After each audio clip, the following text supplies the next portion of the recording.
So first you need to follow the Flower House ticket sign and go to the carriage house here, which is right here, and the main house is right there. 1884, Captain Flavel hired a German-born architect by the name of Karl White.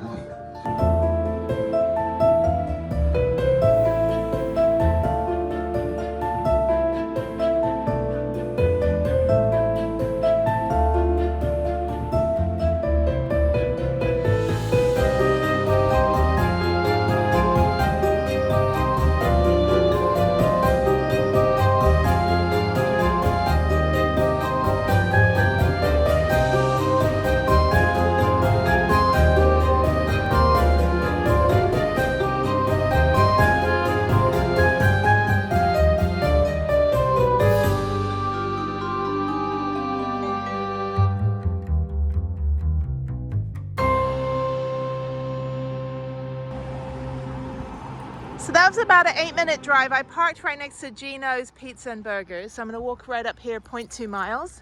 I already see some of the touristas. Yeah, go to the Goonies house. So I am back in Oregon, where I am not allowed to pump my own gas. I forgot that I was in Oregon. I got out and it's like full services or self-service is allowed 6 p.m. to 6 a.m. So he's very nice. So yeah, so I'm getting a full tank and I don't have to lift a finger except unlock and lock my gas cap. I am really digging Astoria. It is a cool little town. Everyone's super nice. You can't pump your own gas. And I'm gonna go in this Astoria co-op and check this out. It's a little food store. I always look for unique snacks and things to take with me, and I still need some more things I can boil water with. So I'm gonna go check this out. It's still pretty early in the morning. It's only like 11 a.m. or so, maybe 11:30. And then I'm also gonna do laundry here. There's a laundromat next door at the gas station.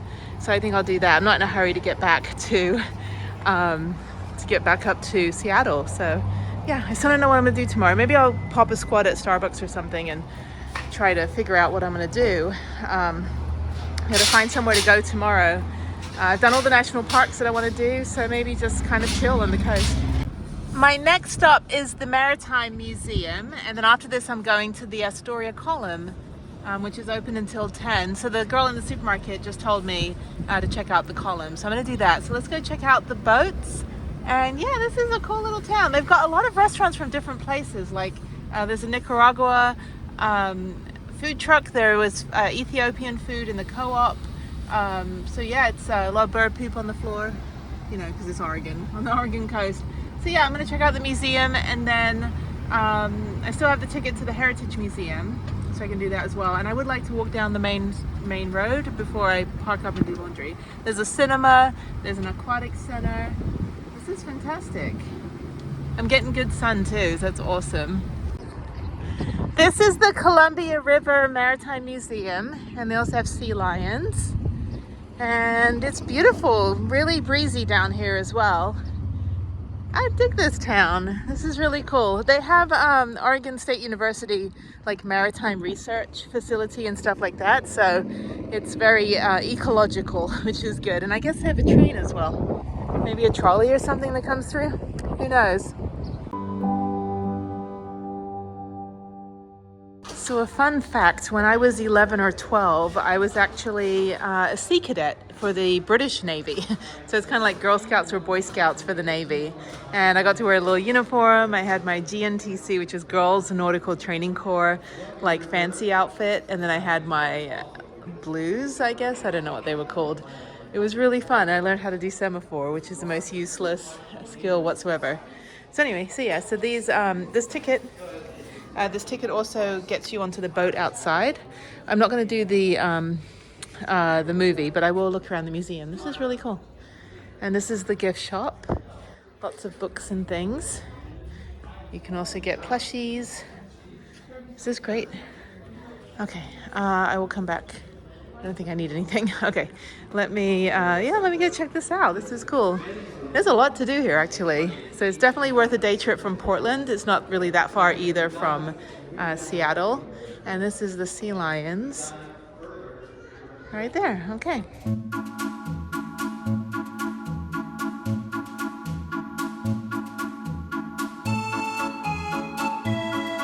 Okay, and by the way, your veteran discount is the same as the senior discount. So it's $13 to get in, it's $16 usual to get into here. So this is really cool. There's lots of seafarers and shrimp boats.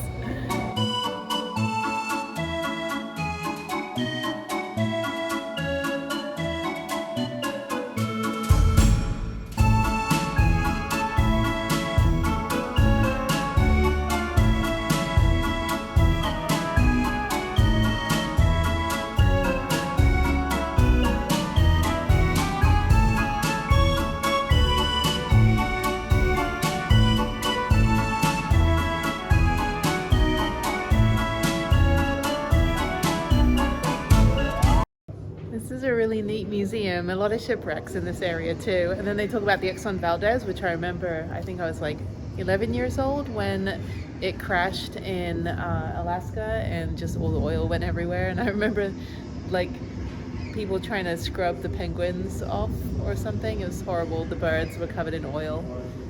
Anyway, this is great. Yeah, it's a perilous part of the country up here. Very, very choppy waters.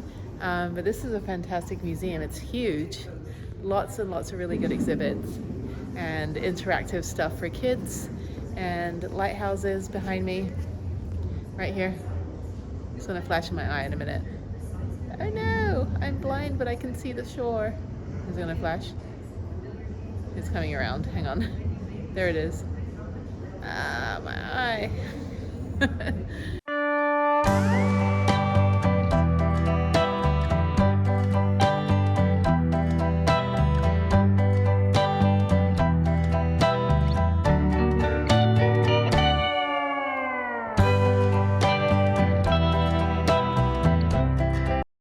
Heading over to the red ship and the other ship. So I think the Columbia is the one we can go on. And there's a flagpole. This is cool. I'm glad I got to do the Sea Cadets. And oh, I wanted to do Boy Scouts, but back then in the 80s you couldn't do Boy Scouts as a girl. So I had to end up doing the Girl Scouts, and I didn't like it. So I did the Sea Cadets instead.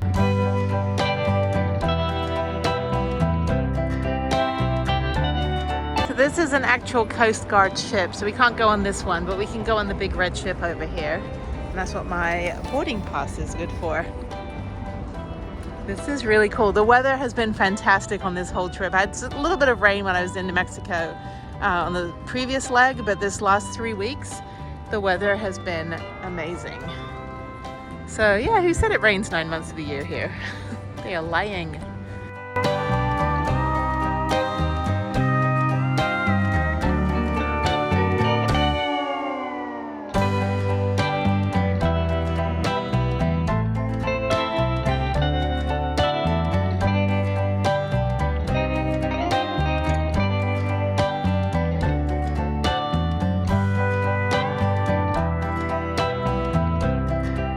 So this ship operated as a lighthouse, a moving lighthouse. So if you're thinking you're almost near the coast, it's just going to keep going further and further away and be like, just kidding, you're not there yet. So that's really cool. I never knew there was a floating lighthouse. That's pretty awesome.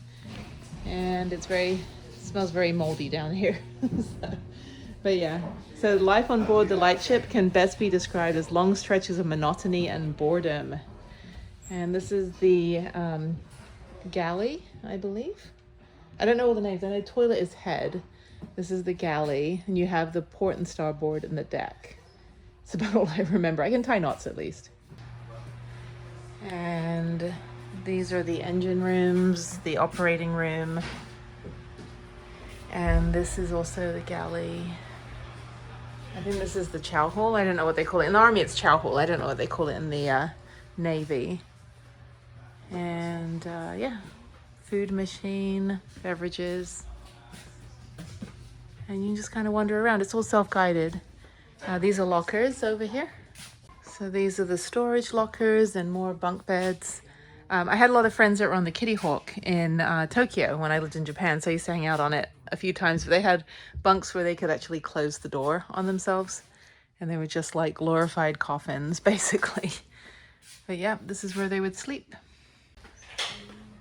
Okay, and then down there is more engine room, more lockers, And a little waiting area, more beds. This would more be my bedroom with the heater and the private area.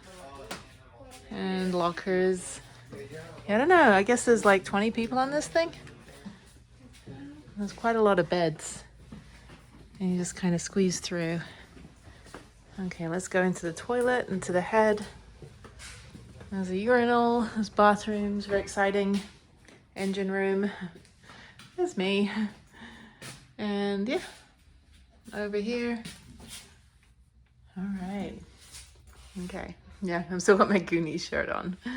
Trying to be all branded. And this is the tour room.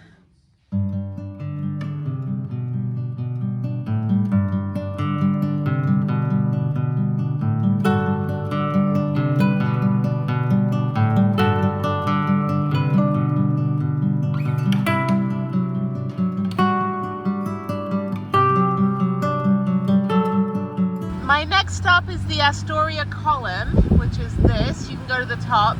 I went to one in Africa, in the Ivory Coast, in Grand-Bassam, but it was not like, obviously not to code.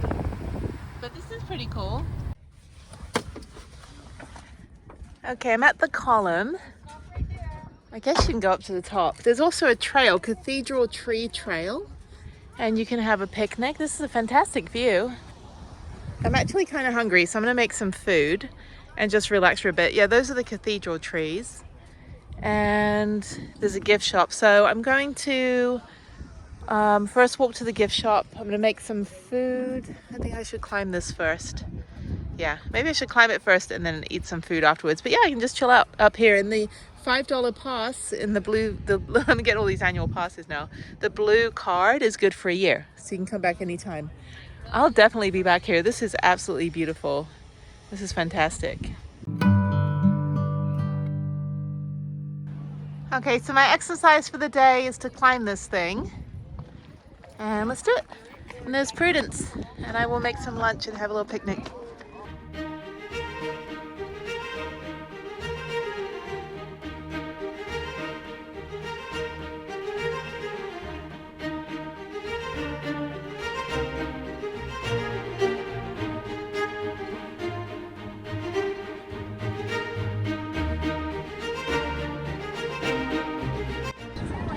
So I'm doing a quick check on the van down there, and the paddleboard's still on the roof.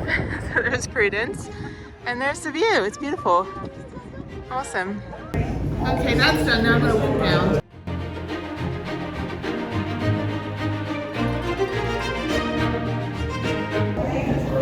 There's a guy with a pet. I don't think you can bring pets on here. That is not a service animal.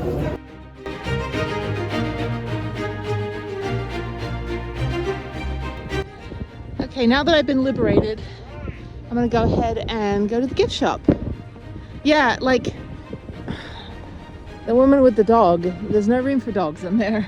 That was not a service animal. Service animals are like adequately marked as service animals. I'm pretty sure that's how it works. We're bringing your pet up here. Yeah, I don't think you can do that. You can also get an airplane to throw off the top. That's always fun. All right, so I'm leaving Astoria. I was gonna stay longer, but I would not recommend the column, only for the reason that people are bringing their dogs on it, which you are not allowed, not even service animals, sorry. They're bringing their dog on it, and the dog was like tripping people up, and it's a lighthouse. You're going up that little staircase. Tripping people up, tripped me up. The dog was like getting all excited, and people were like panicking because there were some kids on there that had to be talked into like going up there in the first place. Like they had their little paper airplanes. The kid was scared, like 10-year-old kid was like scared of heights, and suddenly the kid's freaking out because there's a dog on there. So I talked to the gift shop and I said, hey, it's super dangerous. And they said, well, you know, we didn't see it. I said, okay, but I'm telling you, these right here, these people right here, they had their dog. And then they said, oh, talk to the attendants outside. So there's like two guys in yellow vests that are, you know, doing the parking lot attendant. And one guy was like super old, and he was like, whatever. And the other guy was like, well, you know, we tell people, you know, they're not supposed to, but with nothing we can do. And I'm like, so you're going to allow all of these people to get like in a dangerous situation? I mean, put somebody at the door and just stop someone from taking a dog up. It was like, I mean, it was fine going up, but coming down, that's when the dog was there.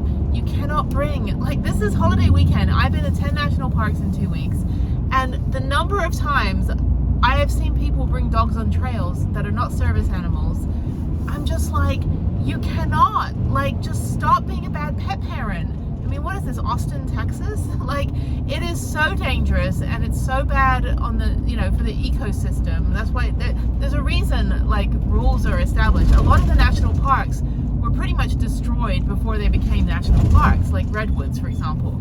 Like, we're trying to preserve the planet. But either way, when you're on a tiny little lighthouse like that, and you bring your massive, like, gigantic dog, I mean, and then they were like, oh, we didn't know. I'm like, then someone needs to either tell you. Like, it's really bad. Like, somebody could have gotten hurt, and I will take one for the team. I'll say something. But the other thing is, like, I'm holding on because I know, like, my lower back going downstairs can give out because of my spine. And I'm trying to concentrate, make sure that I'm not getting in anyone's way, and I'm just holding on. And in the meantime, people are tripping over. I tripped into somebody trying to get around the dog because the dog was on like a 10-foot leash. It's just nuts. Like, this 4th of July weekend brings out the stupid people. I'm going to be happy once I fly home this coming weekend, fly back and continue my trip, and I'm going to be away from the holiday weekend people. It's just like, you know, I get it. Like, it's warm outside. You know, don't leave your dog in the car, leave the air conditioning on, do whatever you can, but don't bring your dog up the lighthouse and trip everybody up. So anyway, that said, I'm leaving Astoria. I'm going to head to Mount St. Helens National Monument, and I think tomorrow I'm going to go way up into the peninsula to, there's a park, Desperation Park, I think it is, I don't know. I'm done with the coast. You can't really see a lot on the coast because the road doesn't really go on the coast, and the towns on the coast are kind of run down. So it's cute though. It was yesterday in Ocean Shores. That was nice. That was a nice dinner, much needed. But it was a lot of driving yesterday. Olympic National Park is massive. So I think what I'm going to do is go to Mount St. Helens, go park up at the Olympia rest area, or a rest area that's a little bit further north. And then tomorrow for 4th of July, it's probably going to be busy at the park. I'm just going to go drive up to the peninsula and go find some hikes or something to do and just, you know, chill out in the van. And then on Wednesday, it's the walking tour of Seattle.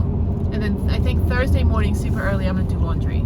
So I need to take a shower at Planet Fitness and just do laundry. And I think I'll do that in Olympia because that was pretty nice, the one I went to. And then just get the van packed up, get the nice bike, the fancy bike put inside the van like I did in Albuquerque, and just kind of chill at the airport. I got to figure out my downloading of the videos, so I may have to find a Best Buy. I know things are closed tomorrow, but that's okay. But yeah, so that's kind of my plan. So now I've got a 45-mile drive, no, 78-mile drive to Mount St. Helens. So it was a really good day, apart from getting tripped over by a dog in a lighthouse.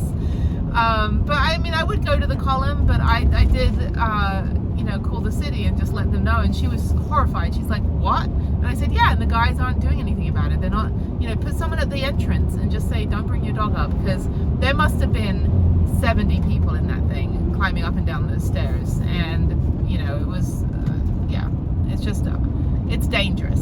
That's the thing. Like, it's not that your dog isn't cute. It's that it's completely dangerous. And, you know, I can't keep going. I'm not going to keep going to tourist places or doing activities, you know, in places that, you know, it's not good to recommend if it's going to be dangerous. And so right now, it was fun to go up. It was horrible to come down. And if they continue not enforcing the dog thing, then somebody's gonna end up getting hurt. And you don't sign a waiver going in there, so it's on them. The liability is on them if somebody gets injured and they don't, you know, enforce the city rule. The city rule is no dog. You can have dogs outside. You can have plenty of dogs. You can have picnic and everything. It's fine. You can walk your dog outside. Just don't bring them up the stairs. There's no room. There's no room for people, period. And people are pretty terrified going up that thing. Anyway, okay, enough of the PSA. I'm going to get out of Astoria. I had a fun day. Had the Goonies shirt. Went to the house. That was fun. So I'm going to head out now and just go to Mount St. Helens and get back into nature. I'm done with people, done with the towns.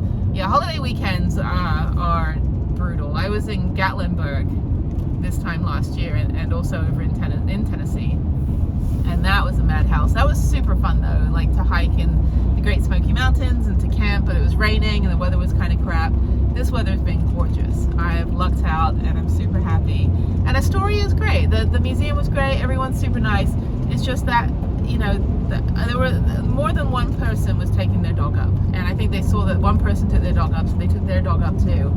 And that is not, it's not a playground for dogs, people. It was really dangerous. And yeah, so if you've never gone in a lighthouse, you never walked up those tiny little staircases, try it, and try it with carrying everything you own, and you'll see it's like horrible.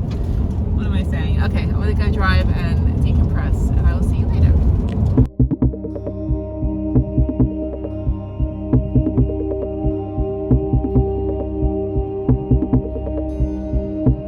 Okay, I'm at Mount St. Helens viewpoint. I don't know if they have a visitor center or anything here. This is where it sent me. And this erupted 43 years ago. So in 1980 is when it erupted. And I think like 57 people died. So, okay, so this is where I'm at. So this is in the National Monument. So I went past a bunch of different trails. I definitely come back here. I'm digging Washington State. It's so pretty. But yeah, like no other place on earth. Volcanic landscape. And I am at I want to be at the lava canyon, but I'm not. Don't know where I am. Anyway, the town of Cougar is back. So yeah, so this is fine. Climbing permits required. Okay, that's why. So the lava dome, you need climbing permits. So yeah, I'll come back another time and go to the climbers bivouac. So I am at I think I'm at the lava canyon. I'm not entirely sure. So I'm just going to put my hat on and go for a quick walk, check it out, and then head back towards Seattle. Well, that couple was very nice. He's from Australia, she's from Arizona. And I was like, yeah, there's no what the fuck animals here. They all get dropped on Australia and Texas. So anyway, Mount St. Helens is there. There's no visitor center here, obviously, because it's right by an active volcano. And I think that would be an occupational hazard to go to work. But yeah, we're in Lahar. Lahar is quite far up in the park. You need permits for everywhere else. So this is the lava field. That's where all the lava came down when it erupted. That's nuts. Yeah, I don't know what the 57 people were doing here that died, or if it went into the town, but the town's pretty far away. It's probably about 10 miles from here. So I have to look it up and see exactly how far this all got to destroy everything. This is a fee-based area, so I'm just going to go in and turn around. And this is the hiking, the trailhead. There's a lot of people camping here as well. I guess you can camp here overnight, I don't know. So there are a couple weekend warriors, a couple guys in their Sprinter vans with their mountain bikes, and their vans were very much just like to hold their bikes, and then they had like a mattress. If it was not so hot, I would ride my bike or something. Actually, it's good to take a day off. I was gonna be like, oh, I'll go hiking. No, I think tomorrow, depending on the weather, if it's gonna get really hot when I'm up north, I would like to get my paddleboard out. I really just want a chill day, but I think everything's gonna be busy tomorrow. It's 4th of July, so all the campgrounds are gonna be busy. I know they're probably gonna have fireworks somewhere, so I'll just park up at a rest area in Seattle on Tuesday night, and then go into Seattle on Wednesday. Yeah, it's kind of weird. I like fast-tracked everything, got done with all the national parks 3 days early, and it's good. I do have to get the van ready for the next leg of the trip, so I got some groceries, but I need to just kind of clean and sort everything out. Definitely do laundry tonight, so I'm going to head into either Olympia or Tacoma. There's rest areas nearby, and I love Washington. Washington is actually pretty neat. I am totally digging being up here. So yeah, I mean, this would definitely be a state that I would love to have just like a vacation home in, or a piece of land that I can park my van on. Yeah, I mean, it's you can see this guy. I don't know if you can see him. He's got like the whole Starlink, so he's got Starlink, he's got like boondocking in a road that's closed. So there's no visitor center here. I don't even think there's park rangers. There's a fee-based area, but it doesn't say how you pay the fee. That's for the trails. But yeah, when I come back through here to go up to Alaska in next year or the year after, I'm going to spend a couple weeks in Washington when it's not like the middle of summer, maybe in the spring, and you know, kind of just explore and do some mountain biking and more hiking. But I really, apart from North Cascades, I really loved the 2 national parks. Mount Rainier was my favorite. I'll definitely go back there. I was actually tempted to go back there tomorrow, but it's 4th of July, and that line that you saw me leaving on the Mount Rainier video was like miles and miles long. It was 3 minutes of just me passing car after car after car.